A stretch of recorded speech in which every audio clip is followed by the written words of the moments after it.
เราต้องมารู้จักความจริงว่าความจริงคืออะไรความจริงไม่ใช่ความถูกต้องไม่ใช่ความดีไม่ใช่เหตุไม่ใช่ผลของเราไม่ใช่จะเอาแต่ความดีเป็นความจริงเมื่อก่อนนี่ตัวครูบาเองนี่ตามหาความจริงเพราะได้ยินครูจันตะวันท่านพูดว่าให้มีเหตุผลสอดคล้องตรงต่อความจริงคำนี้เป็นสิ่งที่เราไม่สามารถเข้าใจได้ในตอนนั้นเพราะว่ามันติดในเรื่องของภาษาท่านบอกว่าให้มีเหตุผลสอดคล้องตรงต่อความจริงนะไอ้ภาษาที่ว่าเหตุผลนี่แหละเป็นเครื่องกั้นความรู้เรานะถ้าว่าความจริงด้วยเหตุผลสมมุติว่าคนสองคนทะเลาะกันนะคนสองคนถกเถียงกันต่างคนต่างเชื่อว่าตนนั้นถูกต้องนะแล้วอะไรคือความจริงแท้หากเราถูกต้องนะแสดงว่าเราก็คือความจริงเขาก็ต้องผิดนะแต่เขาก็เข้าใจว่าเขาถูกเหมือนกันและอะไรคือความถูกต้องที่แท้จริงนั่นเราพยายามหาเหตุผลอย่างนั้นหาความจริงงั้นจึงไม่พบนะเพราะคำเดียวที่ว่าเหตุผลให้มีเหตุผลสอดคล้องตรงต่อความจริงคำนี้แหละนะแล้วพอเราพยายามที่จะแปลความหมายนั้นก็เลยไม่สามารถที่จะเข้าใจในคำสอนของครูอาจารย์ได้ความจริงในสิ่งที่เราค้นพบด้วยตัวเราเองนะเราเข้าใจความจริงว่าทุกสรรพสิ่งนั้นจริงแท้นะสิ่งที่ปรากฏขึ้นกับเรานั่นแหละคือความจริงจะถูกก็จริงจะผิดก็จริงจะดีก็จริงจะชั่วก็จริงคนจะโกหกก็จริงคนจะพูดจริงก็จริงคนจะเป็นอย่างนั้นก็จริงคนจะเป็นอย่างนี้ก็จริงทุกความจริงในตัวมันเข้าใจไหมทุกอย่างเป็นความจริงในตัวมันนะไม่ใช่ว่าความจริงต้องถูกใจเราไม่ใช่จะมืดหรือจะแจ้งมันก็จริงนะไม่ใช่แต่ความแจ้งนะถึงจะเรียกว่าจริงความมืดไม่จริงไม่ใช่จะมืดหรือจะแจ้งก็จริงพูดง่ายๆคือทั้งสองฝั่งล้วนเป็นจริงเสมอในสมมุตินั้นเนี่ยเข้าใจไหมยกตัวอย่างเช่นว่าเด็กดื้อนั่นคือความเป็นจริงเด็กย่อมดื้อย่อมซนย่อมพูดไม่รู้เรื่องเป็นธรรมชาติของเขาอย่างนั้นนั่นคือความจริงของเขาคนนี้นิสัยอย่างนี้นั่นคือความจริงของเขาคนนี้ขี้เหล้านั่นคือความจริงของเขาถ้าเรายอมรับความจริงว่าเขาเป็นเช่นนั้นได้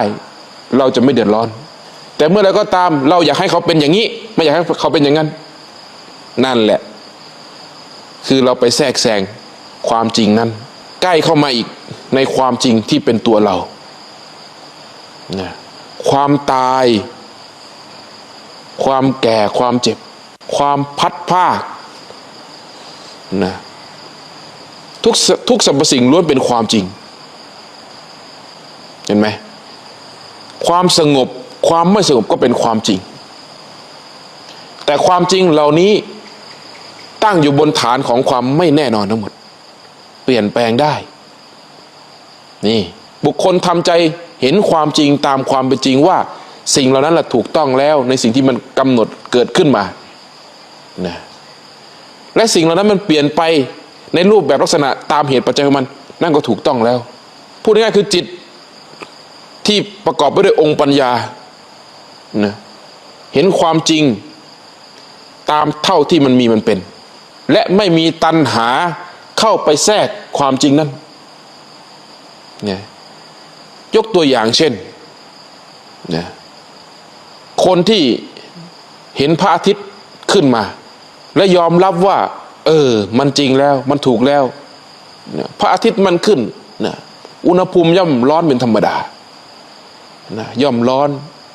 นะเปลี่ยนไปเป็นธรรมดาของมันคนประเภทนี้จะไม่ทุกข์นะคือเข้าใจความจริงว่าธรรมชาติของมันขึ้นมาอย่างนั้นแหละพระอาทิตย์นะและมันก็ตกของมันอย่างนั้นนั่นแหละพระอาทิตย์แต่อีกคนหนึ่งไม่ยอมรับความจริงที่มันปรากฏไม่อยากให้พระอาทิตย์ขึ้น อยากให้มันเป็นแต่กลางคืนนะในความอยากที่อยากให้เป็นกลางคืนมันมีเหตุผลของมันนะบางคนอาจจะว่าไม่ชอบพระอาทิตย์ขึ้นบางคนอาจจะบอกว่าพระอาทิตย์ขึ้นแล้วนะไม่เหมาะสมกับคนคนนั้นเพราะว่าบางทีอาจจะทำงานกลางคืนอะไรเงี้ยไม่อยากให้พระอาทิตย์ขึ้นไม่อยากร้อนมันมีเหตุผลสารพัดคนประเภทนี้ถ้าเห็นพระอาทิตย์ขึ้นมาปุ๊บจะทุกข์ทันทีเพราะไม่ยอมรับความจริงเห็นไหมมันมีเบื้องหลังของมันด้วยในการไม่ยอมรับเรียกว่าตัณหาแต่บุคคลใดเห็นความจริงและยอมรับความจริงตามความเป็นจริงได้เมื่อพระอาทิตย์ขึ้นปุ๊บก็ถูกต้องแล้วพระอาทิตย์ตกก็ถูกต้องแล้วประหนึ่งว่าเราเห็นชีวิตเรานี่ดังที่พระพุทธองค์ท่านสอนว่าชีวิตนี้ไม่เที่ยงไม่แน่นอนนะเกิดขึ้นมาได้ย่อมดับลงไปได้นะเห็นไหมใจที่ยอมรับความจริงได้โดยไม่ขัดแย้งนะพอมันจะเปลี่ยนไปก็เฉยได้ก็นั่นถูกต้องแล้วนะเหมือนคนสองคนป่วยนะป่วยเป็นโรคมะเร็งไอ้คนแรกไม่รู้จักความจริงไม่ยอมรับความจริงอยากให้เป็นไปตามอำนาจของความอยากในใจตนนะคือป่วยแล้วอยากหายไม่อยากตายนะคนประเภทนี้ก็ไปหาหมอเหมือนกันไปหาหมอไปรักษานะแต่ในการรักษานั้นมันยังไม่หายตราบใดก็ตามถ้ามันยังไม่หายมันจะทุกข์เพราะเขาอยากหายเห็นไหมเพราะอะไรเพราะความอยากไงอยากหายพอไม่หายเป็นยังไงทุกข์นี่คือคนที่ไม่เข้าใจความจริงและไม่ยอมรับความจริงทุกข์ซ้ำสองเลยทีทุกข์ทั้งกายทุกข์ทั้งใจคนอีกคนหนึ่งนะคนที่พอมีธรรมะอยู่ในใจนะได้ศึกษาธรรมะมาบ้างได้ปฏิบัติบ้างยอมรับความจริงตามความเป็นจริงได้หายก็เอาตายก็เอาเห็นไหมเพราะเข้าใจว่ามันเป็นธรรมดานะรักษาหายก็เอาตายก็เอานะยอมรับความจริงได้คนประเภทนี้จะทุกข์แต่กายแต่ใจไม่ทุกข์ใจจะไม่ถูกบีบคั้นด้วยตัณหานะความอยากหายเหมือนกับเราเดินทางเนี่ยคนที่เข้าใจความจริงว่าการเดินทางเนี่ยนะเดี๋ยวมันก็ถึงหากมันเดินไปเรื่อยๆเหมือนเราขับรถไปกรุงเทพเนี่ยหากรถมันเคลื่อนไปข้างหน้าอยู่เรื่อยๆนะโดยที่เดินถูกทางไปถูกทางตาม GPS ที่มันบอกนะเราไปถูกทางแล้วไม่หลงทางเราย่อมรู้ว่ามันย่อมถึงแน่นอนหากไม่มีอุบัติเหตุหรืออะไรผิดพลาดเห็นไหมจะไม่ได้สนใจเลยว่าถึงไหนแล้วตอนไหนจะถึงจะไม่มีความรู้สึกประเภทว่าตอนไหนจะถึงทำไมยังไม่ถึงเพราะเข้าใจว่าเหตุมันเท่านี้ผลมันจริงเท่านี้แต่บุคคลที่ไม่เข้าใจเหตุไม่เข้าใจผลมีแต่ความอยากนำหน้าเอาแต่ความอยากนำนะจะเกิดความกังวลในการเดินทางนั้นตอนไหนจะถึงเพราะอะไรเพราะอยากถึงให้เร็วขึ้นเห็นไหมต่อให้อยากถึงแค่ไหนก็ตามหากรถมันวิ่งแค่100มันก็เท่านั้นแหละสมมติว่ามันตีคู่ไปเลยรถ2 คันนี่ไม่ต้องรถ2 คันแหละเอารถคันเดียวกันนี่นั่งไป2 คนนะคนหนึ่งอยากให้ถึงเร็วอีกคนหนึ่งถึงไหนก็เอานะถึงไหนก็ช่างนั่งรถไปคันเดียวกันแต่2 คนนี้จะความรู้สึกจะต่างกันมากเห็นไหมไอ้คนที่อยากให้ถึงเร็วจะทุกข์มากเพราะมันถึงช้าไงมันไม่เป็นไปดังความอยากเพราะไม่เข้าใจความจริงนั้นเพราะไม่เข้าใจว่าเหตุมันเท่านี้ผลมันต้องเท่านี้แน่นอนอีกคนนึงเข้าใจความจริงตามความเป็นจริงได้ถึงไหนก็เอาเห็นไหมใจมันต่างกันนะความรู้สึกข้างในใจนี่เห็นไหมข้างในใจนี่ต่างกันมากทั้งที่อากัปกิริยามันเหมือนกันหมดเลยนี่คือความเป็นจริงนะหลักของศาสนาสอนให้เราเข้าถึงความเป็นจริงทีนี้เราลองลบคำว่าพระทิ้งไปลบสมมุติคำว่าพระสงฆ์นี่ทิ้งไปให้มันเหลือเพียงแค่คำว่าคนหรือเป็นสิ่งที่มีชีวิตที่เหลือแต่กายกับใจนี้ทำงานลบทิ้งไปเลยชายหญิงลบทิ้งไปชื่อลบทิ้งไปนะให้มันเหลือแต่แก่นแท้แห่งชีวิตนะเหลือรูปคือกายนี่เหลือนามคือจิตนี่ ให้เห็นเพียงแค่สองสิ่งนี้ทำงานเท่านั้นนะเข้าถึงคำว่าดีและชั่วให้ได้นะเข้าถึงคำว่าดีและชั่วให้ได้อย่าติดในสมมุติทั้งปวงนะไม่ใช่ว่าข้อปฏิบัติอะไรก็จะติดไปหมดไม่ใช่นะมนุษย์นะหรือเรียกว่าคนเนี่ยนะไม่ว่าจะชายจะหญิงมีสิ่งเดียวกันคือทุกข์นะมีสิ่งเดียวกันคือทุกข์นี่แน่นอนว่าไอ้คำว่าทุกข์นี่ครองทุกดวงจิตดวงใจของสรรพสัตว์ไม่ว่าจะเป็นสัตว์ชนิดใดก็ตามหากมีกายและจิตเป็นเครื่องระลึกเป็นเครื่องอยู่เป็นชีวิตย่อมมีทุกข์แน่นอนนี่เห็นไหมทีนี้เราที่เรียกว่าคนเนี่ยตัดคำว่าพระออกนะและอะไรคือความดีที่แท้จริงเข้ามันถึงความดีนะอะไรคือความดีการไม่เบียดเบียนซึ่งสิ่งอื่นและไม่เบียดเบียนซึ่งตนเองนั่นเรียกว่าดีไม่ใช่ว่าดีในความเข้าใจว่าดีแต่ดีโดยเนื้อแท้ยกตัวอย่างเช่นนะยกตัวอย่างเช่นคนที่อดอาหารถือเนสัชชิกไม่หลับไม่นอนนะอดอาหารนะก็เข้าใจว่าตนเองนี้ปฏิบัติดี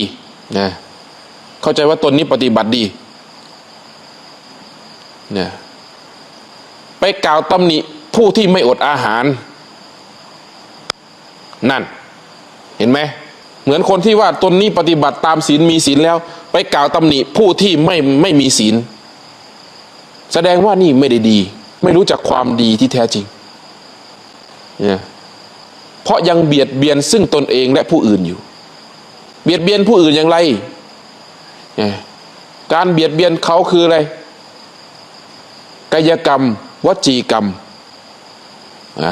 เห็นไหมพูดเบียดเบียนเขาพูดจาดูถูกเขายกตนข่มท่านนะยกตัวเองข่มเขาว่าตนนี้ปฏิบัติถูกปฏิบัติดีข่มผู้อื่นนั่นคือการเบียดเบียนคนอื่นด้วยกายและวาจาการเบียดเบียนตนคืออะไรด้วยใจเรียกว่ามโนกรรมคือความคิดตัวเองก็ทุกข์เพราะไปเห็นเพื่อนหมู่คณะทำอย่างนั้นทำอย่างนี้ไม่ถูกใจนั่นจะเบียดเบียนตนเองด้วยจึงเข้าไม่ถึงความดีที่แท้จริงไม่มีทางเข้าถึง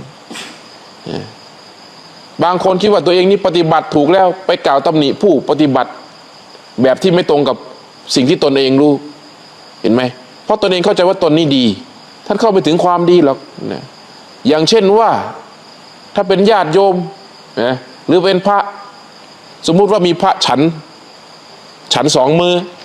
หรือฉันอาหารเย็นนี้ฉันข้าวเย็นฉันอะไรก็ตามตนเองไม่ฉันไปกล่าวตำหนิผู้ฉันนั่นเห็นไหมเท่ากับเบียดเบียนนะหากเราดูโดยเนื้อแท้ลบคำว่าพระลบทุกสิ่งทุกอย่างออกการกินอาหารนี้ดีหรือชั่วนี่นะท่านลองพิจารณาดูนะ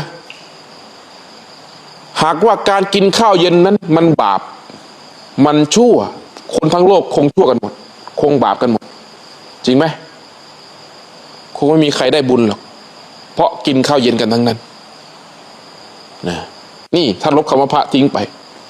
คนสมัยนี้แยกดีแยกชั่วไม่ออกแต่ผมไม่ได้หมายความว่าพระเราต้องไปกินข้าวเย็นนะ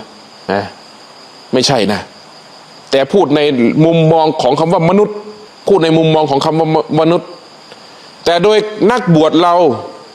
พระเจ้าพระสงฆ์เราในข้อปฏิบัติที่พระพุทธองค์ท่านทรงบัญญัติไว้ว่าเรานะฉันเพื่อประทังชีพฉันเพื่อเลี้ยงชีพเท่านั้นเพื่อไม่ให้กายนี้ลำบากจนเกินไปก็ย่อมปล่อยวางซึ่งก็เรียกว่าความสบายนั้นได้บางคนเห็นว่าตัวเองปล่อยวางแล้วฉันอะไรก็ได้อะไรก็ได้ถ้าปล่อยวางจริงๆต้องแม้แต่ความลำบากก็ต้องอยู่ได้จริงไหมถ้าว่าตัวนี้ปล่อยวางจริงเพราะอะไรเพราะนี่คือพระธรรมวินัยต้องปฏิบัติได้ต้องอยู่ได้ นี่นะ การกินไม่ใช่กิเลสฟังไว้ให้ดีความหิวไม่ใช่กิเลสนั่นเป็นธรรมชาติของขันธ์คือความหิวแต่ความอยากกินและแสวงหาในการกินนั่นหากไม่ได้กินแล้วรู้สึกทุกข์ทรมานนั่นแหละอยากกินนั่นอยากกินนี่อยากได้นั่นอยากได้นี่นั่นแหละกิเลสนะเพราะมันจะบีบคั้นใจเราเข้าใจไหมอย่างพระเจ้าพระสงฆ์เราถ้าลบคำว่าพระออกเลยนะในโลกใบนี้ไม่มีพระเลยมีแต่คนลองคิดดูว่าข้าวเย็นนี้บาปไหมบาปไหมนะคนกินข้าวเย็นบาปไหมทำไมพระกินแล้วบาปเพราะอะไรเพราะเราติดในสมมุติแต่ครูบาไม่ได้สนับสนุนให้กินนะใครกินเราดุด้วยซ้ำไปฟังให้ดีมาตีความอย่ามาจับคำพูดเราแล้วไปตีความแต่เราพูดในมุมมองที่ว่าอย่ายึดมั่นถือมั่นในสิ่งที่ตนรู้ใครจะกินก็เรื่องของเขากรรมใครกรรมมันนี่ไม่ใช่ว่าพระกินข้าวแล้วบาปแม้แต่การสูบบุหรี่เช่นกันการสูบบุหรี่ก็เช่นกันคนจะเข้าใจว่าคนที่สูบบุหรี่นี้เป็นคนเลวเห็นไหมจะเข้าใจอย่างนั้นอย่าว่าแต่การสูบบุหรี่เลยแม้แต่เรานั่งที่ไม่สำรวมก็ตำหนิแล้วเพราะอะไรเพราะเราเข้าใจว่าการนั่งแบบนี้ดีการนั่งสำรวมดีไม่นั่งอย่างนี้นะแม้แต่การนั่งก็ผิดเห็นไหมซึ่งเราเข้าไม่ถึงเจตนาแห่งใจหลงอยู่ในอาการหลงอยู่ในอากัปกิริยาบางคนเห็นคนนั่งเรียบร้อยกิริยามารยาทงามว่าดีนะบางทีเขาอาจจะหลอกกินข้าวต้มขนมก็ได้ดูมันดีๆดูมันดีๆนะเห็นไหมก็ส่วนใหญ่พวกที่มาคดมาโกงคนอื่นเนี่ยคนที่มาหลอกมาลวงคนอื่นก็ทำดีๆทั้งนั้นแหละพูดจาก็ดีแต่งตัวก็ดีขับรถก็ดีที่มาหลอกมาลวงคนอื่นนั่นน่ะเราจะมองแต่ภายนอกไม่ได้แม้แต่การมองพระก็เช่นกันมองภายนอกไม่ได้บางคนนี่พูดจาโผงผางแต่ไม่เบียดเบียนใครบางคนนี่ดูไม่มีความสำรวมระมัดระวังเลยนะแต่ใจท่านอาจจะสงบระงับก็ได้เพราะฉะนั้นประมาทกันไม่ได้เราจะมองแต่ภายนอกไม่ได้อย่าเอาสายตาตัวเองนี่มาตัดสินสิ่งอื่นเราจะไม่เข้าไปถึงความจริงเลยนะการที่ไปตัดสินสิ่งนั้นสิ่งนี้นั่นแหละไม่มีทางเข้าถึงความจริงได้นะไม่มีทางไม่ยังมีคำถามป่ะเอาถามมาคำถามจากคุณแนนนะคะกับครูบาโยมอยากถามว่ากรรมอะไรถึงพบเจอพุทธะช้าไปอายุปาเข้าไปเลยกลางคนแล้วด้วยความเคารพค่ะเจอก็คือเจอไม่มีคำว่าช้าบางคนนี่ต่อให้รู้จักแต่ก็ไม่เจอเข้าใจไหมบางคนต่อให้รู้จักรู้อยู่กับพระกับเจ้าตลอดนะอยู่ในวัดด้วยแต่ไม่รู้จักพระไม่รู้จักเจ้าไม่รู้จักดีจักชั่วบางคนเจอเพียงแค่เสี้ยวเดียวเนี่ยกับงอกงามในธรรมก็ได้เพราะฉะนั้นไม่ต้องไปถามหาหรอกว่าอดีตคืออะไรก็ปัจจุบันนี้เจอแล้วนี่นะได้ยินได้ฟังแล้วจงใช้ชีวิตที่เหลืออยู่นะปฏิบัติตามพระพุทธองค์ซะอย่ามาคิดเลยว่าจะไปเกิดดุนยุคพระศรีอานนะมั่นใจได้แค่ไหนนะมั่นใจได้อย่างไรมีแต่จังหวะไม่สามารถมั่นใจได้หรอกเนี่ยในเมื่อเจอแล้วในปัจจุบันเนี่ยเราจะหาประโยชน์ได้อย่างไรสิ่งนี้ต่างหากที่สำคัญที่สุดเนี่ยบางคนก็โอ้ติดนั่นติดนี่โอ้เพราะอะไรเพราะมองไม่เห็นคุณค่าของธรรมะมองไม่เห็นว่าสิ่งใดเป็นสิ่งที่ควรแสวงหาอย่างแท้จริงเพราะความเพลินความเมานะความหลงโลกนะกำลังแสวงหาเอาเป็นเอาตายในสิ่งที่ตนเองไม่สามารถที่จะครอบครองได้กำลังแสวงหาเอาเป็นเอาตายในสิ่งที่ตนเองนี่ไม่สามารถที่จะเป็นเจ้าของได้นะกำลังแสวงหาในสิ่งที่ตนเองกำลังเหนื่อยตายเปล่าเราถามเนี่ยไม่สมพอเตรียมตัวตายแล้วบ่โอ้ยข้าน้อยยังติดภาระอยู่ยังมีภาระเห็นไหม เพราะอะไรเพราะไม่เห็นคุณค่าของศาสนา ไม่เห็นคุณค่าของชีวิตที่แท้จริงเรานี่ไม่สนหรอกว่าเนี่ยนะใครจะถวายทานหรือไม่ถวายทานเราไม่สนนะเรามีแต่มาบวชซะสมควรบวชก็บวชซะบางคนก็บอกถ้าบวชแล้วจะเอาเงินที่ไหนมาถวายครูบาถ้าครูบาอยากได้เงินครูบาไม่มาบวชหรอกถ้าครูบาอยากได้เงินครูบาไม่มาบวชพระพุทธองค์เองยังไม่เห็นว่าจะเอาสมบัติใดๆให้กับพระราหุลเลยนี่มีแต่เอาลมหายใจนี่แหละเอาสตินี่แหละให้พระราหุลนั่นคือสมบัติชั้นเลิศที่พระพุทธองค์มอบให้ไม่เห็นเอาพระมหาจักรพรรดิให้ไม่เห็นเอาปราสาทราชวังให้เพราะอะไรทั้งที่ท่านให้ได้แค่เอ่ยปากคำเดียวว่าเนี่ยยกสิ่งนี้ให้กับลูกชายตัวเองก็ได้แล้วเพราะท่านเห็นว่าสิ่งเหล่านั้นไม่มีค่าไม่มีราคาใดๆสิ่งที่มีค่าที่สุดสิ่งที่จะแสวงหาได้อย่างแท้จริงก็คือสติปัญญาเห็นไหมเรากำลังเหนื่อยแสวงหาในสิ่งที่ไม่มีอยู่จริงพูดง่ายๆคือเหนื่อยตายเปล่าแล้วกำลังเหนื่อยตายเปล่าเนี่ยพอเราชวนมามุ่งไปสู่ทางที่จะเป็นอิสระมุ่งไปสู่สิ่งที่จะหาอริยทรัพย์ที่แท้จริงได้สมบัติที่ตนเอาไปได้จริงๆไฟไม่ไหม้น้ำไม่ท่วมพระมหากษัตริย์ลิบไม่ได้โจรปล้นไม่ได้คือสมบัติของใจกลับวิ่งไปหาสมบัติของโลกเหมือนเดิมมันมีเหตุผลเพราะอะไรเพราะกลัวทุกข์กลัวลำบากแต่อยากพ้นทุกข์ไม่อยากเกิดแต่ไม่อยากปฏิบัติไม่อยากศึกษามันจะเป็นไม่ได้หรอคนเรานะอยากดับไฟสักกองหนึ่งแต่ไม่ยอมเข้าใกล้ไฟเลยมันจะเป็นไปได้เหรอนะมันจะวิธีไหนมาดับอยากดับไฟสักกองหนึ่งเนี่ยแต่ไม่ยอมเข้าใกล้ไฟเลยมันจะเอาวิธีไหนมาดับนะนี่แหละเพราะครูบาเห็นว่าครูบากำลังเหนื่อยตายเปล่าครูบาถึงมาบวชโอ้นี่เรากำลังเหนื่อยตายเปล่าเรากำลังแสวงหาในสิ่งที่เราไม่สามารถควบคุมบัญชาการได้เรากำลังแสวงหาในสิ่งที่เราไม่สามารถนะอาศัยได้จริงเราอาศัยได้เพียงแค่ชาตินี้เท่านั้น